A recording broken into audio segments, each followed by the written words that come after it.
Hey everybody, welcome back to Early Edition. I'm Brianna DiNucci. Alongside me is Gary Tanguay.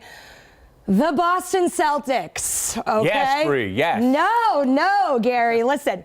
The phrase that comes to mind when I think of the Boston Celtics right now, consistently inconsistent, okay? Sure. And it's super unfortunate because they were the unanimous decision to come out of the East. There was no question.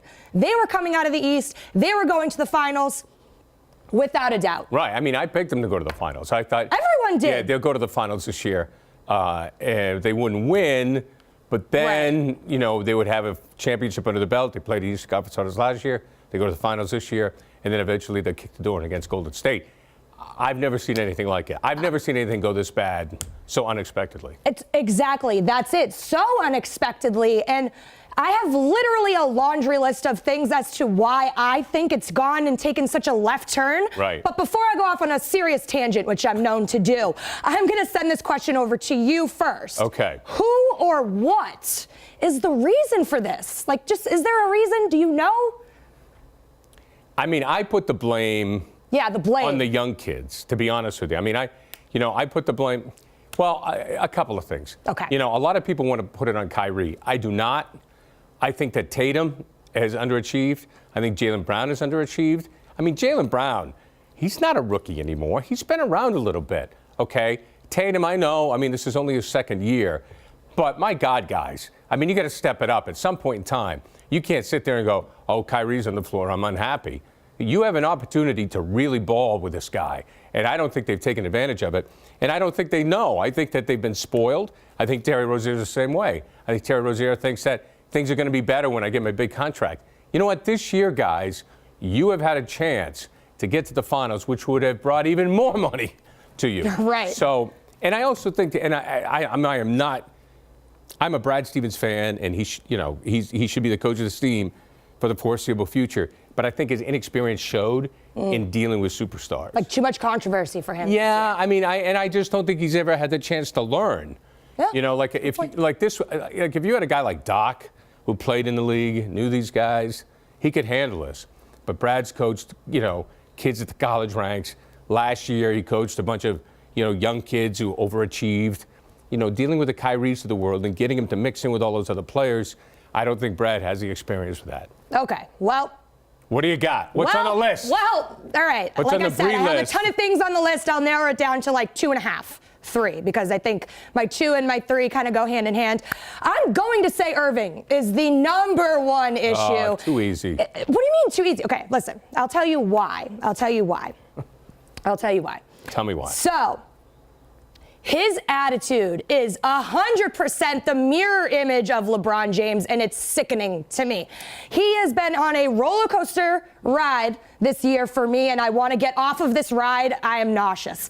He has said, oh my God, yeah, at a season ticket holder meeting, he was like, yeah, committed. Write it down, mark it in your calendar, I'm re-signing. Then he goes on a tangent of media explosion of just drama, throwing his teammates under the bus, just showing us really what a 26-year-old can't do when he asked for the leadership role on this team, and he could not follow through. It is all about his attitude. If you are so detrimental, if you have an all-star who's supposed to be a leader, super detrimental to the mood and the chemistry of the team, you can't be coming with that negativity, especially like you said with all of these young players. They're super impressionable. So to have that sort of energy and to have that sort of attitude and have it translate. Well, I mean, what do you want them to do? Burp them? Change their diapers? I mean, what's going on here? But don't give them a blankie? Yeah. But don't sit there and act like you are the whole team, because you missed 41 games last year. Right. They went 1 game away from beating LeBron James and going to the finals against the Warriors, to everyone's surprise. No one saw that coming. But you got to give credit where credit is due. Don't just say, yeah, they went pretty far last year, but I'm here now. Okay, you're here now, but they have a winning record with you off the court both this year and last year. So what influence do you really have? But the quality of teams that they've beat without Yeah, him you is can not argue great. that, but I just did. But here's the thing.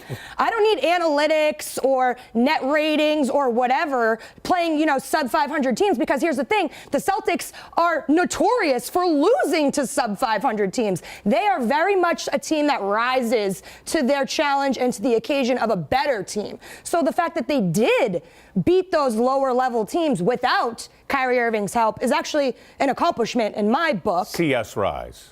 See us rise. Yes. See us rise, exactly. But the whole point is, I just feel as though Irving needs to do a better job because He can't change. That's who he is. But is that really who he is? He's quirky. Come I don't on. know. When That's you who he have is. Rozier, yes, I get it. He is the backup to Irving, so he's a Right. little bit biased. But if you have Rozier saying, so much so I could have made a drinking game out of it, that when Irving is happy, the team is happy. When Irving is not happy, the team is not happy. And it's also, we sit back and watch Irving because he's so great. And then when he's not on the court, we don't know where the points are going to come from. So that's very shocking. Well, and that's on the a other red players flag. to me. I mean, look, Rozier's not a rookie. He's been around. Jaylen Brown's been around. This is the second year for Tatum. Those guys, even Gordon Hayward, I mean, and he hasn't been healthy. Well, yeah. But I think it's those three guys and Brad.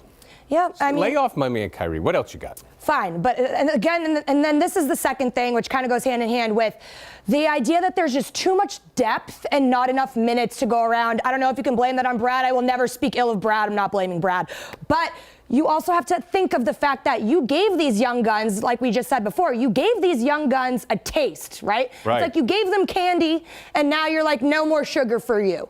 You gave them these starting roles, these starting minutes. They went super far unexpectedly. Oh, so cruel. And now you sit them back on the bench and say, wait, your turn. Oh. And it's Call like, they don't DSS. want to accept that role. Would Call- you accept that role if you're 21? No. Call DSS. Poor Danny and Brad. Yes, evil But that's parents. an issue. They don't want to accept roles, Well, and they haven't gotten it together this far. The one thing you can say is, you take a look at Danny. Yes. And he's assembled a team. Basically, they have 7 or 8 starters. So you're right. Yeah. And it just goes to show you have starters and you have bench guys. Right. And when you take a look at the Celtics' success in the past, for example, at 08 championship, they had Eddie House, P.J. Brown, guys that would come off the bench. Right. Leon Poe. And that's what they did. They came off the bench 5, 6, 7 minutes, had a big impact, and sat back down. Right. These guys don't have the ability to do that. They don't want to. need minutes. Right. But, my attitude is, again, okay, we'll go win. Kyrie's won a championship, and he's one of the best players in the Eastern Conference. To me, I think it's the Freak, it's Kawhi, and it's Kyrie.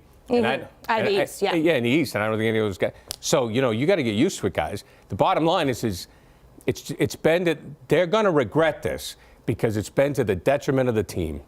Yeah. They're all going to regret it. All right, well. They blew it. Here's my last thing on this topic. Okay. Kyrie Irving, he was brought here for playoffs. He's only concerned with playoffs. He says, forget about the regular season. I'm focusing on the playoffs. Do you believe he will flip a switch in the playoffs and it'll be just this magic Kyrie and the whole team will fall in line and they will upset the East and they will come out of the East and they will go to the finals against the Warriors? Do you see that happening with this attitude of Kyrie Irving?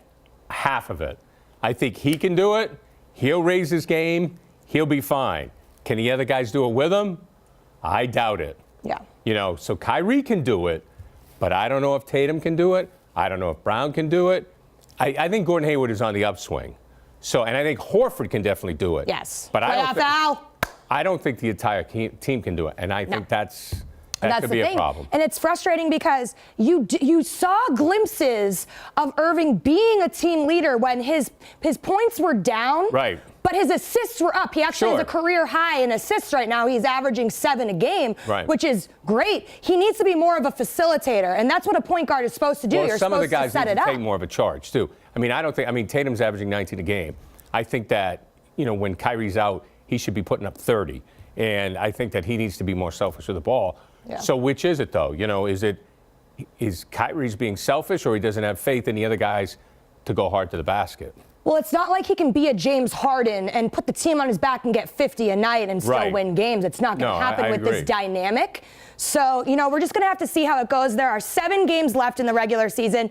I'm not quite sure if they are really taking regular games regular season games seriously as of right now, but they really need to, especially tonight because they are playing the Pacers tonight. The series is tied, and both teams have won at home, and lucky for the Celtics, this is a home game tonight. So we will see how they do. Coming up after the break, we are going to touch on the Red Sox and how rocky of a start their spring training was and opening day. So much so people are already pushing the panic button. Speaking of panic buttons, what is going on with the New England Patriots? A lot of off-field and on-field drama. Gronk retired, but is he going to stay retired? A lot of people are selling that. We'll be back after the break. Stay with us on Early Edition.